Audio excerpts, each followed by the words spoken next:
Hello, everybody. From the thumbnail, you can tell that I'm about to talk about something serious, and this is actually something that affected my life in great detail.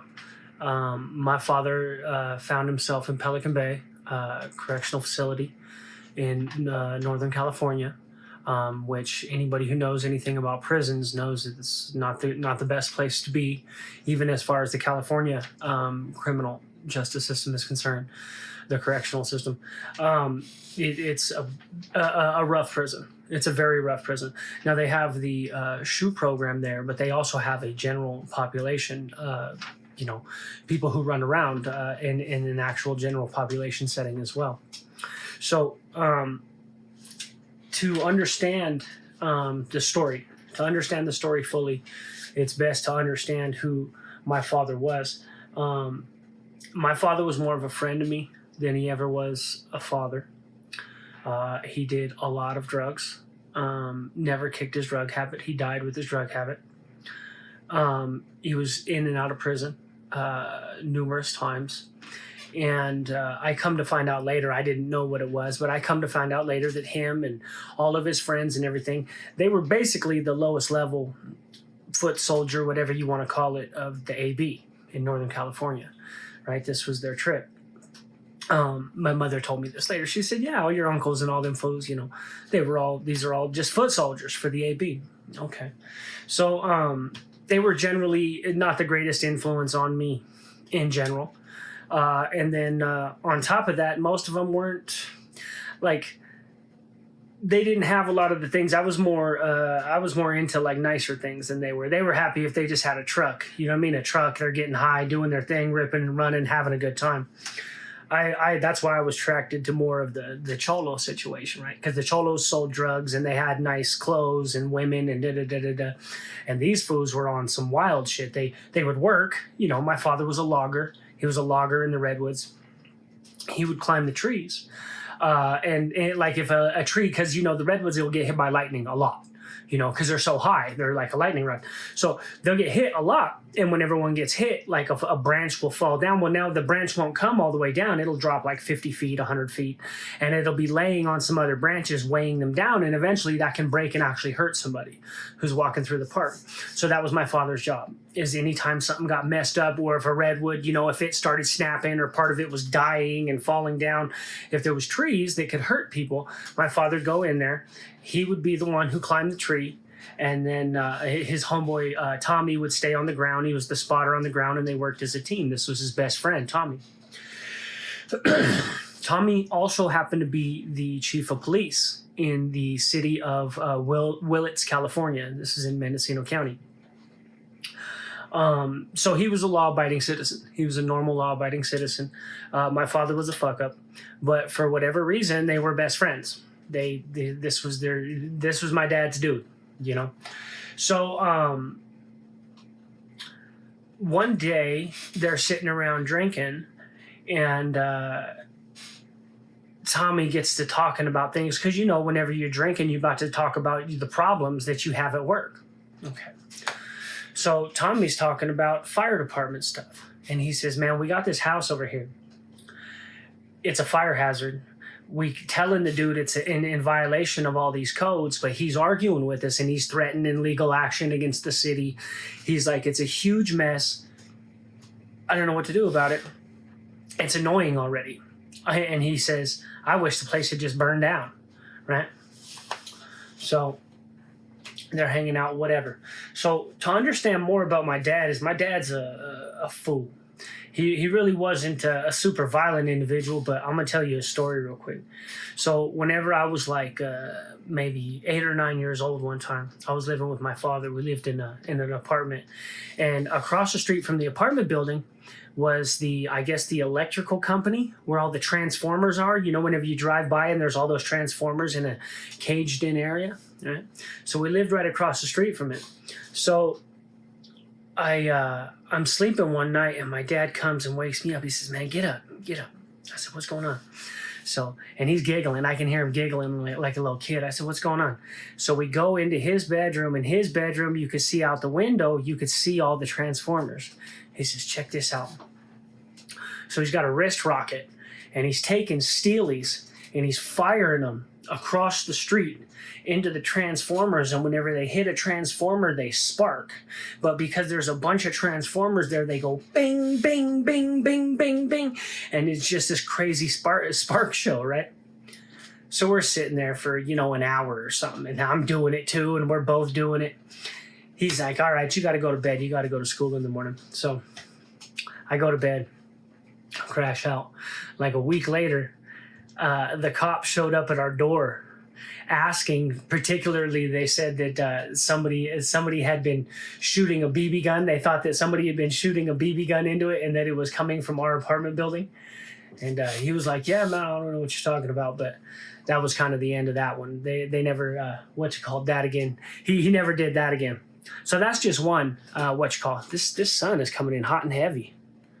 Bam. There we go. So we never did that one again. But here's another story. So we're driving around in his truck, and my mom sends him to the store for groceries. So we go to the store for groceries, right? And he's got a carton of eggs, and we're coming back, and we drive by this cop car, and the cop car's got the windows down about that much, and there's a dog. You know what I mean? There's a dog back there. And so we pull up, and the dog's kind of got its nose out the window, you know what I mean? And my dad starts grabbing eggs out of the carton, and he says, and he's throwing them into this car. He's getting them inside the car, and now the dog starts barking. You know what I mean? The dog starts barking all crazy. He's throwing eggs inside of there. Throws like half of the carton of eggs in there, and we peel off. We go down the street. He's looking in the rear view. Man, they didn't see nothing. They didn't see shit. We go back around the block and empty the rest of the carton of eggs, right? So now I'm doing it too, and we're breaking them on the side of the car and everything. We peel out. This was the world before cameras everywhere, right? So this is the type of dude my dad was. He was a fool. So now, fast forward, my dad and Tommy, they're talking. This is my dad's best friend in the world. Tommy says, man, I wish that fucking house had just burned down. They're drinking. He said, I wish it was just burned down. So my dad takes it to heart. He says, okay, well, the homie needs the place. You know what I mean? I ain't doing nothing. This is my partner. I'm going to handle this for him. So my dad goes out there, gets hired and shit. Goes out there, soaks the place with gasoline, lights it on fire. It keeps going out. The house is absolutely waterlogged, which was part of the complaint of the person who owned the house. Is they're telling him it's a fire hazard, and he's saying this house is waterlogged and rotten. What are you talking about? It's not a fire hazard. It wouldn't burn if you tried. That was the person's argument whose the house was in the first place. So my dad goes out there, lights it on fire, takes off. He's out there, you know what I mean, like a half a mile down the road up on a bluff or something, watching it. Won't burn. Goes back down there 3 times. He tries to burn this house down, succeeds in burning like a quarter of, scorching like a quarter of it, basically. The house just won't burn, right? Probably full of asbestos, too. Older house. This is in like 91 or 92 that I'm talking about. Maybe even earlier. So, no, about 91, 92. Yeah, 93 maybe. So after the 3rd time, my dad abandons it. He says, to hell with it. I'm out of here. So he takes off. A couple days later, Tommy gets the word that the house had been burned down, that somebody tried to burn the house down. And Tommy knew immediately that it was my dad that had done it. As I said before, Tommy was a member of the community. And Tommy was the chief of the fire department. And Tommy turned my father in. Now, I didn't think about it much at the time because I was young. I remember thinking, he turned my father in. But I look back on it now and I understand that Tommy was the only thing that kept my father respectable at all. And even with Tommy telling on my father never spoke a bad word about him, went to prison, did his time, got out, and him and Tommy were as good as the day that they met each other. So he never spoke bad about him. Tommy was a citizen, and Tommy had a duty. He was the chief of the fire department. He had a duty to do what he did. So now, I don't know if you've ever been convicted of arson. The Department of Corrections is not a fan of arson at all. And they consider you, well, a lot of arsonists are like sexual predators. A lot of them are weird. A lot of them are mental health cases. My father wasn't any of these. He was high as shit, and he thought he was doing his partner a friend, or doing his partner a friend. He thought he was doing his friend a solid. He thought he was doing him a favor. He thought his friend was telling him, "Hey man, you're the crook. Burn the place down for me." But you get lumped in because of that arson charge. You get lumped in with the big boys. So they take this fool and send him up to Pelican Bay. I didn't go visit him up there. I didn't have a lot of contact with him as far as that was concerned. But whenever he came out of Pelican Bay, it affected him very much. And the reason I would say that is before that, he had been to prison. He'd been to San Quentin. He'd been to Old Folsom, stuff like that. But he had been to these prisons, and whenever he got out, he was still the same dude. We'd be at the house chilling. He'd have the stereos bumping, you know what I mean? Some Metallica or some Heart or Queen or something like that. And he'd be jamming out, right?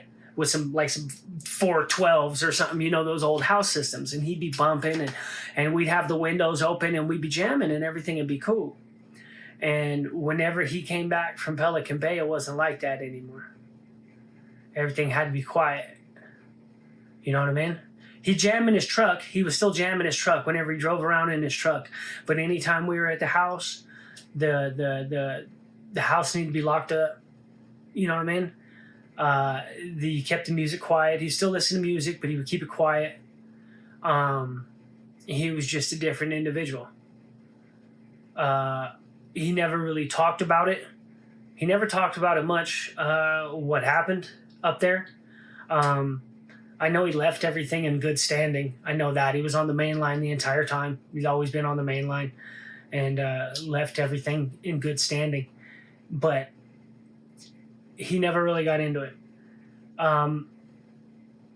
That is how a person who's really nonviolent, he never had a violent crime. I don't believe. I think he beat my mom up a couple times, but that really wasn't a crime back then. Not a real crime. Not something you go to prison for.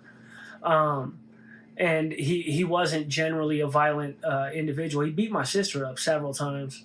My sister was nuts. I got a sister named Christine who's out of her mind. That's a whole nother video. She'd been committed to a mental institution a couple times, and she was extremely violent. I don't know where she is either. Nobody knows where the fuck she is. I haven't seen her in years. I seen something about North Carolina or South Carolina or something like that, but I don't know where the fuck she is. But my father passed on. My father passed on in, I don't know, maybe 2012 or something like that. But that's how just a normal dude can end up in Pelican Bay. That's how you end up there without, you know what I mean? He didn't do nothing crazy. Like I said, he wasn't nothing but a foot soldier. I don't know that he ever ended up in the shoe. He may have ended up in the shoe. I don't know. He didn't really talk about it much. But yeah.